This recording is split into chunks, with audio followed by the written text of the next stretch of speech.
ತುಂಬಾ ಜನ ಸಣ್ಣ ಆಗ್ಬೇಕು ಅಂತ ಇರ್ತಾರೆ, ದಪ್ಪ ಆಗ್ಬೇಕು ಅಂತ ಇರ್ತಾರೆ. ನೀವು ಹಂಗೆ ಇರ್ತೀರಾ? ಹೆಂಗೆ? ಏನ್ ಫಿಟ್ನೆಸ್ ನಾನು ದಪ್ಪ ಆಗ್ಬೇಕು ಅಂತ ಓಡ್ತೀನಿ, ಜಿಮ್ಗೆ ಹೋಗ್ತೀನಿ, ಒಂದು 6 ತಿಂಗಳು ವರ್ಕೌಟ್ ಮಾಡಿದ್ರೆ ಒಂದು 5 kg ದಪ್ಪ ಆಗಿರ್ತೀನಿ. ಎಲ್ಲಿಗೂ ಯಾವ ಮಾಂಸ ದಪ್ಪ ಆಗಿದೆ ಅಂತಾನೆ ಗೊತ್ತಾಗ್ತಿಲ್ಲ ನನಗೆ ಅಂತ ಅನ್ಕೊಂತೀನಿ. ದಪ್ಪ ಆಗಿರೋ ಫೀಲೇ ಬರಲ್ಲ ನಂಗೆ. ಮುಂಚೆನೂ ಅಷ್ಟೇ ಸ್ವಲ್ಪ ದಪ್ಪ ಆಗಿ ನಾನು ನೋಡ್ಕೊಬೇಕು ಹೆಂಗ್ ಕಾಣಿಸ್ತೀನಿ ಅಂತ. ನಾನು ದಪ್ಪನೇ ಆಗ್ತಿಲ್ಲ, ಅದು ನನಗೆ ಗೊತ್ತಾಗ್ತಾನೆ ಇಲ್ಲ ಯಾಕೆ ಅಂತ. ಇನ್ನೊಂದೇ ನೋಡಕ್ ಹೋದ್ರೆ ನಾನು ಡ್ಯಾನ್ಸ್ ಆಡಬೇಕು, ಫೈಟ್ ಮಾಡಬೇಕು, ಜಿಮ್ಗೆ ಹೋಗ್ಬೇಕು, ಇದೆಲ್ಲ ಇರ್ಬೇಕಂದ್ರೆ ನಂಗೆ ಸಣ್ಣ ಇರಲೇಬೇಕು. ಅದು ಒಂದ್ ಕಡೆ ಯೋಚನೆ ಮಾಡ್ತೀನಿ. ಅದೇ ಇನ್ನೊಂದ್ ಕಡೆ ಇವ್ರು ನೋಡು, ಅವ್ರು ದಪ್ಪ ಇದ್ದಾರೆ, ಅವ್ರು ಸಖತ್ತಾಗಿ ಕಾಣಿಸ್ತಾರೆ, ನಾನು ದಪ್ಪ ಆಗ್ಬೇಕು, ಹೆಂಗ್ ಕಾಣಿಸ್ತೀನಿ ಅನ್ನೋದು ಅದು ನಾನು ಏನ್ ಮಾಡ್ಬೇಕಂತಾನೂ ಗೊತ್ತಾಗ್ತಿಲ್ಲ. ಜಿಮ್ ಎಲ್ಲ ಹೋಗಿ ಟ್ರೈನರ್ನೆಲ್ಲ ಇಟ್ಕೊಂಡ್ರ ತಗೊಂಡ್ರ, ಆದ್ರೂ ದಪ್ಪ ಆಗಿಲ್ವಾ? ಆದ್ರೂ ದಪ್ಪ ಆಗಿಲ್ಲ. ಏನ್ ಸಮಸ್ಯೆ? ನೀವು ನಮ್ಮ ಮನೇಲಿ ಮೇ ಬಿ ನನ್ನ ಪ್ರಕಾರ ನಾನೇ ಸಣ್ಣ ಅಂತ ಅನ್ಕೊಂತೀನಿ. ತೀರಾ ಸಣ್ಣ ಅಂದ್ರೆ ನಾನೇ ಅಂತ ಅನ್ಕೊಂತೀನಿ. ನಮ್ಮ ಅಪ್ಪ ಅವ್ರು, ನೀನ್ ಸಣ್ಣ ಇದ್ರು ನಿಂಗೆ ಬೋನ್ ವೇಟ್ ಇದೆ, ಅಷ್ಟು ಸ್ಟ್ರಾಂಗ್ ಆಗಿದ್ಯಾ ಅಂದ್ರೆ. ಚಿಕ್ಕ ವಯಸ್ಸಿನ ನಂಗೆ ಟ್ರೈನಿಂಗ್ ಮಾಡಿದ್ರೆ ನಾನು ಒಂದು 64 ಏನೋ ಇದೆ ಬೋನ್ ವೇಟ್. ನಾನು 8 ಇದೀನಲ್ಲ, ಬೋನ್ ವೇಟ್ ಇದೆ. ಈಗ ಕೊನೆಯದಾಗಿ ನಿಮ್ಮನ್ನ ಪ್ರೀತಿಸುವಂತ ಜನರಿಗೆ ಏನ್ ಹೇಳ್ತೀರಿ? ಎಲ್ರಿಗೂ ಥ್ಯಾಂಕ್ ಯು ಸೋ ಮಚ್. ನಾನು 7 ಗಂಟೆ ಬೆಳೆಸ್ಕೊಂಡ್ ಬಂದಿರ. ತಪ್ಪು ಮಾಡಿದರೆ ನಾನು ನಿಜವಾಗ್ಲೂ ಸಾರಿ ಕೇಳ್ತೀನಿ.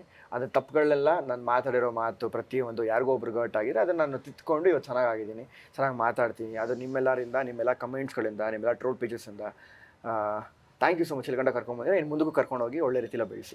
ಒಂದಷ್ಟು ಶೋಗಳಲ್ಲಿ ನೀವು ನಿಮ್ಮ ನೋವನ್ನು ಹೇಳ್ಕೊಳ್ತೀರಿ ಅಥವಾ ನೀವು ತುಂಬ ಖುಷಿ ಪಡುವಂಥ ಸಂದರ್ಭಗಳಿದೆ. ಮಿಕ್ಸ್ಡ್ ಇಮೋಷನ್ಸ್ ಇರಬೇಕಾದ್ರೆ ಒಂದಷ್ಟು ಅಭಿಪ್ರಾಯಗಳು ಬರುತ್ತೆ, ಇದೆಲ್ಲ ನಾಟಕ ಮಾಡ್ತಾರೆ, ಸ್ಟೇಜ್ ಸಿಕ್ತು ಅಂತೆಲ್ಲ ಈ ರೀತಿ ಹೇಳ್ತಾರೆ ಅಂತ. ಏನು ಹೇಳ್ತೀರಿ ನೀವು ಆ ಪಾಯಿಂಟ್ ಆಫ್ ವ್ಯೂ ಬಗ್ಗೆ? ಆ ಥರದ್ದೆಲ್ಲ ಏನೂ ಇಲ್ಲ. ನಾನು ಆವಾಗಲೇ ಹೇಳ್ದಾಗೆ ಒಂದು ಶೋ ಹೆಂಗೆ ಡಿಸೈನ್ ಆಗಿರುತ್ತೆ ಅಂತ ಹೇಳಿದಾಗ, ಒಂದು ಎಪಿಸೋಡ್ ಹೆಂಗೆ ಡಿಸೈನ್ ಆಗಿರುತ್ತೆ ಅದ್ರ ತಕ್ಕಂಗೆ ನಾವು ಹೋಗ್ಬೇಕು, ಅದ್ರ ತಕ್ಕಂಗೆ ನಾವು ಇರಬೇಕಾಗುತ್ತೆ. ಆ್ಯಕ್ಟರ್ಸ್ ಅಂದರೆ ಪ್ರತಿಯೊಬ್ಬರು ಆ್ಯಕ್ಟ್ ಮಾಡೇ ಮಾಡ್ತಾರೆ, ಮೇಕಪ್ ಆಗಿದಾಗ ನಾವು ಆ್ಯಕ್ಟ್ ಮಾಡಲೇಬೇಕು. ಕೆಲವೊಂದು ಶೋನಲ್ಲಿ ಕಪಲ್ಸ್ ಆಗ್ತಾರೆ, ಅವರೇ ಒಂದು ಲೈಫ್ ಲಾಂಗ್ ಹೋಗ್ತಾರೆ, ಮದುವೆ ಆಗ್ತಾರೆ, ಚೆನ್ನಾಗಿರ್ತಾರೆ. ಅದೇ ಥರ ನಾನು ಅಷ್ಟು ಕಮೆಂಟ್ಸ್ಗಳು ನೋಡಿದೆ, ಇದೆಲ್ಲ ಫೇಕು. ಮತ್ತೊಂದು ಎಲ್ರಿಗೂ ಒಂದಲ್ಲ ಒಂದಿನ ಒಂದು ಫುಲ್ ಸ್ಟಾಪ್ ಸಿಗುತ್ತೆ, ಕ್ವೆಶ್ಚನ್ ಮಾರ್ಕ್ ಆಗೇ ಆಗಿರುತ್ತೆ ನಿಮ್ಮ ಲೈಫಲ್ಲಿ. ಅದಕ್ಕೆ ನಿಮ್ಮ ಕ್ವೆಶ್ಚನ್ ಮಾರ್ಕ್ ಸಿಗುತ್ತೆ, ಒಂದು ಆನ್ಸರ್ ಸಿಗುತ್ತೆ.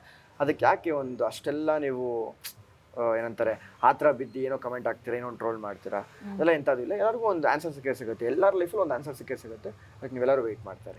ಪ್ರತಿಯೊಂದು ಶೋನಿಂದ ಏನಾದರೂ ನಿಮಗೆ ನಿಮ್ಮ ಲೈಫಲ್ಲಿ ಇವಾಲ್ವ್ ಆಗೋದಕ್ಕೆ ಏನಾದರೂ ಪ್ರಯೋಜನ ಆಗಿದೆಯಾ ಹೇಗೆ ಅಂತ ಪರ್ಸ್ನಲಿ?